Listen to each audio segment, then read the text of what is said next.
అందరికీ నమస్కారం. జై భీమ్. ఇది చాలా సీరియస్ మ్యాటరే, కామెడీ కాదు. నిన్న రఘురామకృష్ణరాజు గారు ఒక వీడియో చేస్తూ రకరకాల కామెంట్లు చేశారు. నేను ప్రతిదానికి సమాధానం చెప్తాను. మొట్టమొదటగా నేను చెప్పదలుచుకున్నది, రఘురామకృష్ణరాజు గారు, రాజ్యాంగం మీకు ఏమైనా ప్రత్యేక హక్కులు ఇచ్చిందని మీరు అనుకుంటున్నారా?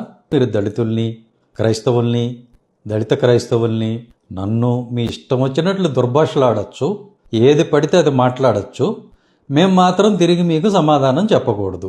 అలానే రాజ్యాంగంలో ఎక్కడైనా ఉందని మీరు అనుకుంటున్నారా? అనుకుంటే అది పొరపాటు.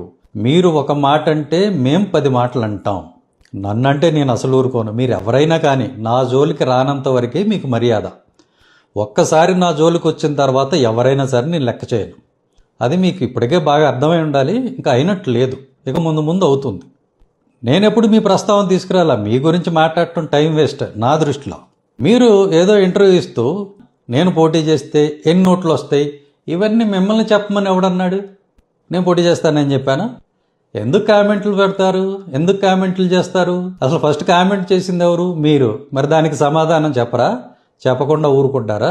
అవతల వాళ్ళు మన గురించి మాట్లాడకూడదు అనుకున్నప్పుడు ముందు మనం 2 చేతులు ఉన్నాయి కదా, 2 చేతులతో ఎన్ని వీలైతే అన్ని మూసుకుంటే అప్పుడు వేరేవాడు కామెంట్ చేయడం మన గురించి.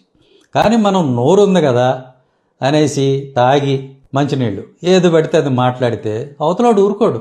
ఏమే, మీరు తమలపాకుతో ఒకటంటే మేము తలుపు చెక్కతో 2 అంటాం. అది గుర్తుపెట్టుకోండి ఫస్ట్.